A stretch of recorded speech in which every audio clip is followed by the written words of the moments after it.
Assalamualaikum warahmatullahi wabarakatuh. Apa kabar sahabat? Alhamdulillahirrahmanirrahim. Jumpa lagi ya di channel Bruni Education, channel pendidikan dan kegiatan pembelajaran. Sahabat, kali ini kita memasuki pembelajaran ke-6, masih di tema 3, subtema 1. Namun sebelumnya, marilah kita awali dengan berdoa terlebih dahulu. Jangan lupa selalu sahabat untuk membiasakan diri mencuci tangan dengan sabun dan air mengalir ya, baik sebelum maupun sesudah melakukan kegiatan. Oh iya, kalau keluar rumah, gunakan masker dan jaga jarak. Sahabat, jaga pula selalu kesehatan ya, agar kita terhindar dari segala macam penyakit. Ayo sahabat, untuk lebih jelasnya kita saksikan tayangan berikut ini. Tujuan pembelajaran kita kali ini adalah 1. Setelah kalian membaca teks tentang penemuan listrik, kalian mampu menyebutkan dan mempresentasikan informasi penting dari teks eksplanasi ilmiah dengan peta pikiran secara tepat. Kedua, dengan melalui diskusi, kalian akan mampu mengidentifikasi contoh manfaat hak dalam kehidupan sehari-hari, serta mampu menjelaskan pentingnya bertanggung jawab atas hak yang didapat dengan tepat. Bayangkan, seandainya Tuhan tidak memberi karunia akal dan kecerdasan pada para penemu. Nah, sekarang kita akan berdiskusi untuk mengetahui penemu roda dan manfaat penemuannya tersebut bagi kehidupan warga dunia. Ayo membaca, roda mengubah wajah dunia. Perhatikan semua benda di sekeliling kita, adakah yang memiliki roda? Banyak sekali. Mesin, peralatan, alat transportasi, dan benda-benda buatan manusia menggunakan roda. Roda merupakan salah satu penemuan terbesar manusia yang membuat semua pekerjaan menjadi lebih mudah. Awalnya, roda dibuat oleh ahli menggunakan mesin pemintal. Peninggalan roda paling tua berasal dari Mesopotamia yang digunakan untuk kendaraan di sekitar tahun 3000 sebelum Masehi. Kemudian muncul juga di Tiongkok, Arab, Eropa, dan belahan dunia lainnya. Perkembangan roda dimulai dari bentuk sederhana berupa balok kayu yang digulingkan, kemudian diubah menjadi potongan melintang balok kayu. Roda bundar utuh dengan pasak di tengahnya, hingga roda berjari-jari.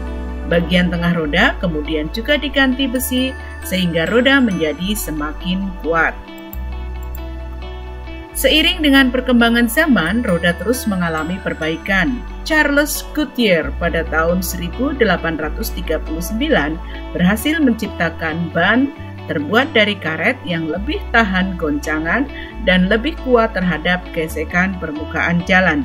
Pada tahun 1845, Thomson dan Dunlop kemudian menciptakan ban yang berisi udara. Pada perkembangannya, saat ini roda mempunyai banyak ukuran dan jenis. Ada yang terbuat dari besi, kayu, karet, atau gabungan dari beberapa jenis bahan yang disesuaikan dengan fungsinya.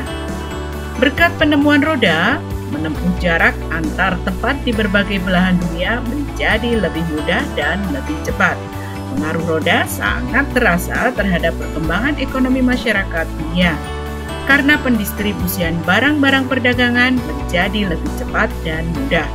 Tanpa roda, tentunya kehidupan manusia akan sangat menjadi sulit. Ayo berdiskusi. Diskusikan bersama teman tentang urutan peristiwa penemuan roda. Analisislah garis waktu sejarah perkembangan roda berikut ini. Apakah telah sesuai dengan urutan yang terdapat di dalam bacaan?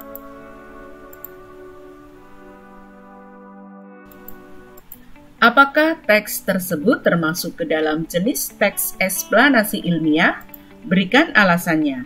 Baca kembali teks tersebut dengan teliti. Tuliskan informasi penting dalam setiap paragraf pada diagram berikut. Paragraf pertama berisi tentang topik masalah. Kemudian paragraf kedua merupakan deretan penjelas. Dan paragraf yang ketiga merupakan interpretasi atau kesimpulan. Bagaimana tanggung jawab para penemu tersebut sehubungan dengan penemuannya? Apakah mereka bertanggung jawab atas hak yang telah mereka dapatkan? Ayo kita temukan jawabannya. Bacalah kembali arti dan hak kewajiban yang telah kalian pelajari pada hari sebelumnya. Diskusikan pertanyaan-pertanyaan berikut bersama teman terdekatmu. 1. Sebutkan beberapa macam hak yang dimiliki oleh para penemu tersebut. 2. Apakah mereka telah mendapatkan haknya? Jelaskan. 3. Apa manfaat hak tersebut bagi mereka? 4. Apakah mereka telah bertanggung jawab terhadap hak yang telah mereka dapatkan? Jelaskan dan berikan contohnya. Sesudah kalian menjawab semua dan mendiskusikan pertanyaan ini dengan teman, lakukanlah atau presentasikan di depan kelas kalian. Selanjutnya, ayo kita simak cerita pendek berikut ini. Hak dan tanggung jawab. Ani adalah putra Bapak dan Ibu Yakob. Pak Yakob menyekolahkan Ani di sebuah sekolah yang cukup ternama di desanya. Pak Yakob memenuhi semua kebutuhan sekolah Ani seperti buku-buku, seragam sekolah, serta peralatan lainnya. Bu Yakob juga selalu membuat bekal makanan sehat untuk Ani di sekolah. Ani sangat bersyukur dengan perhatian ayah dan ibunya. Ia selalu mematuhi nasihat ayah dan ibu. Ani juga rajin sekolah, rajin belajar, dan mengerjakan tugas sekolah tanpa perlu diingatkan. Ani kemudian selalu naik kelas dengan nilai yang memuaskan. Bapak dan Ibu Yakob pun sangat bangga dengan Ani. Jawablah pertanyaan berikut berdasarkan cerita tersebut. 1. Sebutkan hak Ani dalam cerita tersebut. 2. Apakah Ani telah mendapatkan haknya? Jelaskan dan berikan contohnya. 3. Apa manfaat hak tersebut bagi masa depan Ani? Keempat, apakah Ani telah bertanggung jawab terhadap hak yang telah ia dapatkan? Jelaskan dan berikan contohnya. 5. Apa yang akan terjadi jika Ani tidak bertanggung jawab terhadap haknya? Jelaskan dan berikan contohnya. Diskusikan dan tuliskan jawabanmu pada diagram berikut ini. Hak Ani, ya, kalian tuliskan apa saja yang sudah Ani peroleh dalam cerita pendek tadi. Kemudian manfaat kewajiban yang sudah Ani lakukan tadi dalam cerita pendek. Kemudian dari manfaat kewajiban ini memiliki beberapa dampak. Yang pertama yaitu dampak jika Ani bertanggung jawab pada kewajibannya. Kemudian dampak yang kedua adalah jika Ani tidak bertanggung jawab pada kewajiban, apa yang akan terjadi? Sahabat, bagaimana dengan dirimu sendiri? Apakah kamu telah bertanggung jawab terhadap hak-hak yang telah kamu dapatkan? Nah, sekarang saatnya untuk merenung dan memperbaiki diri. Nah, sekarang tuliskan pengalaman dirimu dalam menggunakan hak yang telah kamu dapatkan. Tuliskan dalam diagram berikut, seperti yang dicontohkan pada cerita pendek tadi ya. Tuliskan nama kalian, kemudian kewajiban kalian apa saja, baik di rumah atau di sekolah, silakan. Kemudian manfaat dari kewajiban yang sudah kalian lakukan, kalian tuliskan di sini manfaatnya apa saja. Kemudian dari manfaat kewajiban ini apa yang akan terjadi atau dampaknya jika kalian bertanggung jawab dalam melaksanakan kewajiban. Dan berikutnya adalah dampak jika kalian tidak bertanggung jawab dalam melaksanakan kewajiban. Tuliskan dalam buku kalian, lalu serahkan pada Bapak dan Ibu guru di sekolah masing-masing ya. Hak dan kewajiban itu merupakan hal yang berbeda. Hak seorang warga negara merupakan apa yang ia dapatkan berupa kewenangan maupun kekuasaan untuk berbuat sesuatu sesuai dengan aturan negara. Hak itu sendiri adalah semua hal yang harus didapatkan setiap orang yang sudah ada sejak lahir, bahkan sebelum lahir. Ada banyak macam hak seorang warga negara. Di antaranya adalah hak ilegal. Adalah hak yang memiliki dasar atas hukum dalam satu bentuk. Hak ini lebih berbicara terhadap hukum atau sosial. Contohnya adalah ketika kita memberi gaji kepada karyawan yang sudah disepakati di awal. Kemudian hak mendapatkan barang atau jasa ketika kita sudah membayar sesuatu di muka. Kemudian ada hak moral, merupakan dasar atas prinsip atau peraturan etis saja. Hak ini lebih bersifat solidarisasi. Contohnya seperti kesepakatan antara dua pihak ya untuk melakukan satu kegiatan. Kemudian hak mendapatkan imbalan atau ucapan terima kasih meskipun tidak diminta. Kemudian ada hak positif, merupakan hak yang dimiliki seseorang dan dipengaruhi oleh orang lain. Contohnya hak atas tempat tinggal, hak pendidikan, hak sosial, hak sipil dan politik, serta hak memperoleh kesehatan. Kemudian ada hak negatif, adalah hak yang dimiliki seseorang dengan tidak dipengaruhi orang lain ataupun suatu negara. Contohnya adalah hak untuk hidup, kemudian hak dalam memilih agama, hak tidak diperbudak atau hak untuk memperoleh keadilan. Kemudian ada hak individu, yaitu merupakan hak pribadi atau perseorangan yang menyangkut hak asasi manusia. Contohnya seperti hak berpendapat dalam musyawarah, hak memilih suatu agama, hak memilih dan dipilih, ya. Kemudian hak yang sesuai dengan kata hati atau nurani. Kemudian ada hak ekonomi, sosial, dan budaya, merupakan hak pribadi atau perseorangan terkait kegiatan ekonomi, sosial, dan budaya. Ini juga menyangkut tentang hak asasi manusia. Contohnya adalah hak untuk memperoleh pendidikan, kemudian hak memperoleh status atau standar hidup atau kehidupan yang layak, kemudian hak atas tempat tinggal yang layak, dan sebagainya. Kemudian ada hak umum, yaitu merupakan hak yang bersifat universal atau dimiliki oleh seluruh umat manusia. Contohnya di sini adalah hak asasi yang sudah melekat sejak lahir.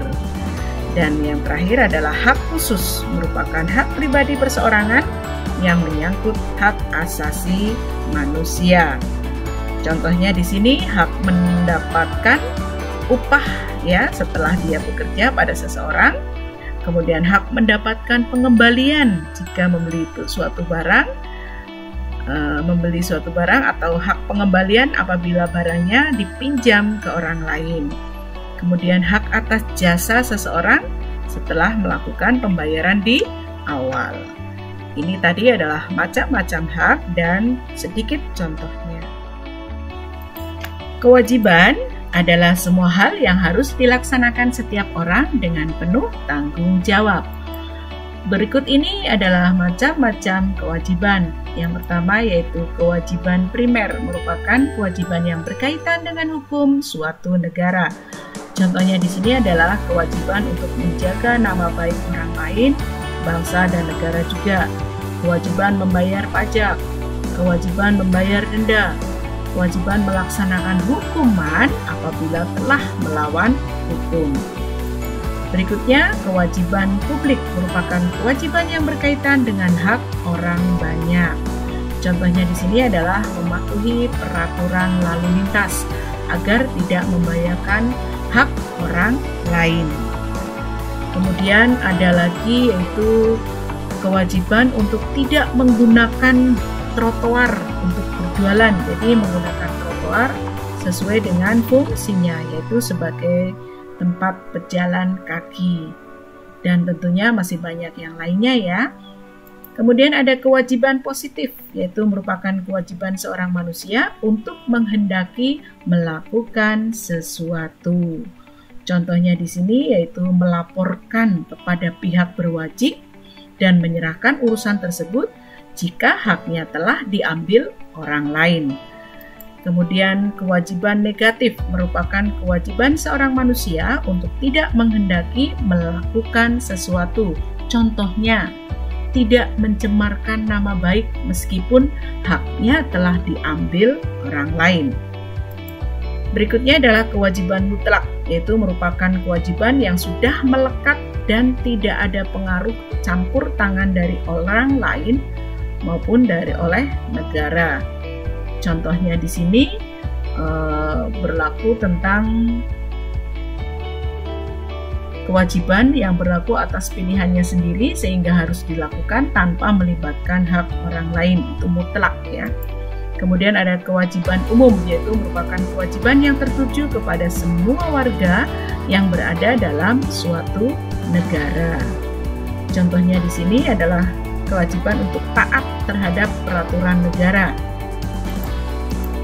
Kewajiban khusus merupakan kewajiban yang membutuhkan perjanjian baik tertulis maupun tidak terlebih dahulu. Contohnya yaitu ketika kewajiban untuk membayar jasa baik berupa uang atau barang pada orang lain yang sudah dibuat kesepakatan atau kontrak ya, baik secara tertulis maupun secara lisan. Nah, sahabat, ini tadi adalah macam-macam hak dan kewajiban, berikut contohnya. Setelah kita mempelajari banyak hal selama 6 hari ini dan pembelajaran tadi, ya, kita mengenal penemuan roda, kemudian mengenal kembali hak dan kewajiban warga negara. Ayo kita renungkan sejenak. Apa yang telah kamu pelajari selama 1 minggu ini? Bagaimana manfaatnya dalam kehidupan sehari-hari? Bagaimana sikap kamu mewujudkan rasa syukur kepada Tuhan yang telah menciptakan manusia dengan potensi yang berbeda-beda? Kerjasama dengan orang tua. Diskusikan tulisan hasil perenungan sikap dirimu tentang tanggung jawab terhadap hak yang telah kamu dapatkan di rumah. Mintalah saran kepada orang tua mengenai sikap dirimu selama ini. Diskusikan pula manfaatnya jika kamu selalu bertanggung jawab terhadap hak yang kamu miliki. Dan diskusikan pula dampaknya jika kamu tidak bertanggung jawab terhadap hak yang kamu miliki. Hai. Bagaimana sahabat pembelajaran ini kali ini? Semoga menyenangkan ya dan kalian mudah untuk memahaminya. Apabila kalian mengalami kesulitan, jangan malu-malu untuk menanyakan kepada bapak dan ibu guru masing-masing di sekolah. Perbanyak membaca ya, dan jangan lupa berlatih terus secara mandiri.